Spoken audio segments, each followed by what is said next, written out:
Respiratory और circulatory systems जो हैं वो इनके अंदर एब्सेंट होते हैं, वो नहीं पाए जाते हैं। सिंपल मैकेनिज्म के ज़रिए से जो सर्कुलेशन और रेस्पिरेशन है वो करवाई जाती है। लोकोमोशन की अगर बात की जाए तो by undulating waves of contraction and relaxation, तो इनमें कंट्रैक्शन और रिलैक्सेशन की एक वेव चलती है जिसकी मदद से ये मूव कर सकते हैं।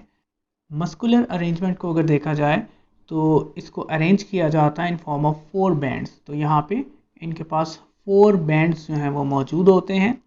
2 डॉर्सोलेटरल होते हैं जबकि 2 वेंट्रोलेटरल होते हैं।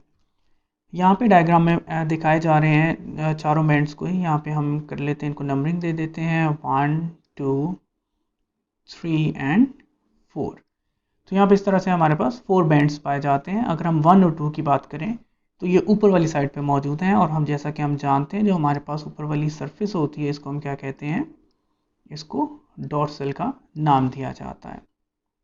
और ये जो डॉर्सल हैं ये लिटरल साइड्स पे मौजूद हैं, इनकी साइडों पे मौजूद हैं, इसलिए हमने इनको लिटरल का नाम दिया। तो ये जो है इसी लिहाज से इनको डॉर्सो लेटरल का नाम दिया जाता है। इसी तरह से जो नीचे वाली साइड है इसको हम वेंट्रल कहते हैं, और हमारे पास ये भी साइडों पर मौजूद हैं, इसलिए इनको जो नाम दिया जाता है वो वेंट्रोलेटरल है। अगर हम इसको समराइज़ करें तो हमारे पास जो 1 और 2 हैं ये 2 डॉर्सोलेटरल बैंड्स पाए जाते हैं, जबकि 3 एंड 4 जो हैं ये 2 वेंट्रोलेटरल जो बैंड्स हैं वो पाए जाते हैं। तो इस तरह से इन बैंड्स की मदद से ये मूव करते हैं।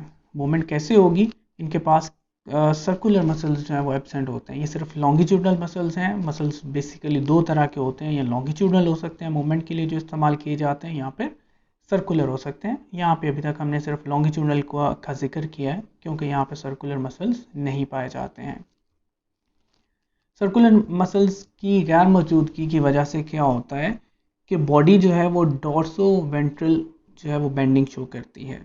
डॉर्सो वेंट्रल बेंडिंग का क्या मतलब है कि मसल्स या तो सिर्फ डॉर्सल साइड पे मौजूद हैं या फिर वेंट्रल साइड पे मौजूद हैं। तो ऑब्वियसली अगर हमारे पास बॉडी जो है उसके सिर्फ डॉर्सल मसल्स मूव करेंगे तो बॉडी इस तरीके से बेंड कर जाएगी, और अगर जो हमारे पास नीचे वेंट्रल साइड पे मसल्स मौजूद हैं वो कॉन्ट्रैक्ट करेंगे तो बॉडी जो है वो इस तरीके से मूव कर जाएगी।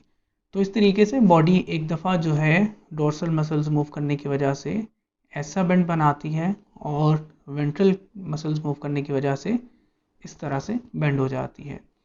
तो बार बार अगर हम इसी अरेंजमेंट को देखें, बॉडी इस तरह से बेंड होगी तो ये एक वेव बना देती है कॉन्ट्रैक्शन और रिलैक्सेशन की, और एक वेविक फॉर्म के अंदर ये ऑर्गेनिजम्स मूव कर रहे होते हैं। रिप्रोडक्शन सिंपल होती है कि बहुत ज़्यादा कॉम्प्लेक्स नहीं होती। सेक्सेस इनके पास सेपरेट होते हैं, मेल ऑर्गेनिजम्स अलग होते हैं और फीमेल ऑर्गेनिजम्स सेपरेटली पाए जाते हैं। जो फीमेल बॉडी है उनमें ओवरीज पाई जाती हैं और ओवरीज के अंदर एग मौजूद होते हैं, जैसा कि हम यहाँ पे जो हमारे पास स्ट्रक्चर है यहाँ पे हम एग्स को देख सकते हैं।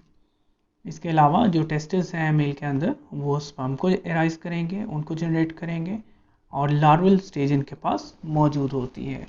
यानी कि जो ऑर्गेनिज्म है वो पहले लार्वा में कन्वर्ट होता है, और लार्वा में कन्वर्ट होने के बाद वो एडल्ट ऑर्गेनिज्म में कन्वर्ट हो जाता है। हमारे पास कुछ रिप्रेजेंटेटिव्स आ जाते हैं इस किंगडम के। सबसे पहले एस्कैरिस है। एस्कैरिस जो है इसको लम्ब्रिकॉइड्स कहा जाता है, और ये इंटेस्टाइनल पैरासाइट है मैन का। ह्यूमंस के इंटेस्टाइन में ये पाया जाता है, और इसकी वजह से एक बीमारी हो जाती है जिसको एस्कैरियोसिस का नाम दिया जाता है। ये एक इन्फेक्शन है जो कि एस्कैरिस की वजह से होती है।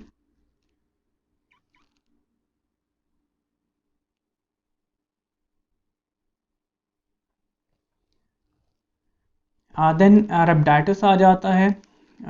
ये हमारे पास रेप्टाइटिस का इमेज है। ये कहाँ पे मौजूद होता है, कंटेन्स न्यूमरस स्पीशीज़, इसके पास बहुत सारी स्पीशीज़ होती हैं। और कहाँ पे पाया जाता है, सॉइल के अंदर, ऑर्गेनिक मैटर में, वाटर के अंदर, या फिर जो इन्फेक्टेड मैन और एनिमल्स हैं उनके फीसेस के अंदर ये पाया जाता है। थर्ड वन एंट्रोबियस वर्मिकुलरिस, इसका कॉमन नेम जो है वो पिनवर्म है। पिनवर्म जो है ये भी ह्यूमंस के अंदर डिजीज़ कॉज करता है, जिसको एंटेरोबायसिस का नाम दिया जाता है। यहाँ पे इसका इमेज जो है वो आप देख सकते हैं। ये कॉस्मोपॉलिटन होता है। कॉस्मोपॉलिटन का मतलब ये होता है कि ये दुनिया के तमाम इलाकों में पाए जाते हैं, but more common in Europe and America. Europe और अमेरिका में ज़्यादा कॉमनली पाए जाते हैं, लेकिन पूरी दुनिया के अंदर ये मौजूद होते हैं। पैरासाइट्स हैं ह्यूमन के, और ह्यूमन में कहाँ पे पाए जाते हैं? सीकम में, कॉलन में और अपेंडिक्स के अंदर मौजूद हो सकते हैं। इनकी जो मूवमेंट होती है हमारे इंटेस्टाइन में, ये बहुत ज़्यादा इचिंग क्रिएट करती है एनस में। इसके अलावा जो हमारे पास कॉलन और अपेंडिक्स होता है, इसकी जो म्यूकस मेम्ब्रेन होती है उसके अंदर इन्फ्लेमेशन हो जाती है, और उसके रिजल्ट में क्या होता है? इंसोम्निया हो जाता है। इंसोम्निया कहते हैं नींद ना आने को, और साथ में लॉस ऑफ एपेटाइट हो जाता है, यानी कि भूख लगना बंद हो जाती है। तो यहाँ पे अगर हम देखें कि एंटेरोबायसिस से क्या हो रहा है, तो 3 तरह के सिम्टम्स हमें शो हो रहे हैं। इचिंग हो रही है एनस में, इचिंग जो है वो खारिश होने को कहा जाता है। इंसोम्निया, नींद का आना बंद हो जाता है। लॉस ऑफ एपेटाइट, भूख नहीं लगती है। नेक्स्ट ऑर्गेनिज्म हमारे पास जो आ जाता है वो एंसाइलोस्टोमा ड्यूटेनेल है। इसको कॉमन लैंग्वेज में हुकवर्म कहा जाता है। यहाँ पे इसकी डायग्राम में आप देख सकते हैं। हुकवर्म जो होता है ये ह्यूमन इंटेस्टाइनल पैरासाइट है, जो कि हमारे इंटेस्टाइन के अंदर पाया जाता है। ये एशिया, नॉर्थ अफ्रीका और यूरोप में कॉमनली मौजूद होता है, और ये हमारे इंटेस्टाइन के अंदर जो विलाई मौजूद होते हैं उनके ऊपर अटैक करता है। यहाँ पे हमें डिफरेंट विलाई नज़र आ रहे हैं। ये विलाई के ऊपर कैसे अटैक करता है कि यहाँ पे आप देख सकते हैं कि इसके कैसे टीथ्स जो हैं वो मौजूद होते हैं। इन टीथ्स की मदद से ये हमारे विलाई को पंक्चर करता है, और पंक्चर करने के साथ ही वहाँ पे एक एंटीकोएगुलेंट जो है उसको एक्सक्रीट कर देता है। एंटीकोएगुलेंट ऐसा केमिकल होता है जो हमारे खून को जमने नहीं देता। तो यहाँ से हमारी बॉडी के अंदर ब्लीडिंग स्टार्ट हो जाती है, और ये हमारे बॉडी फ्लूइड्स इंक्लूडिंग ब्लड जो है उसको इस्तेमाल करना शुरू कर देता है अपनी डाइट के तौर पे। जब ये अपनी डाइट हासिल कर चुका होता है, खाना खा चुका होता है, तो ये हमारा वहाँ पे जो वूंड हो जाता है, ज़ख्म जो हमारा मौजूद होता है उसको छोड़ देता है ब्लीडिंग की हालत में। वहाँ से ब्लड निकलता रहता है, और ये वहाँ से मूव करके कहीं और चला जाता है, जिसकी वजह से यहाँ से ब्लीडिंग होती रहती है। चिल्ड्रन के अंदर इसके क्या इफ़ेक्ट्स आ सकते हैं?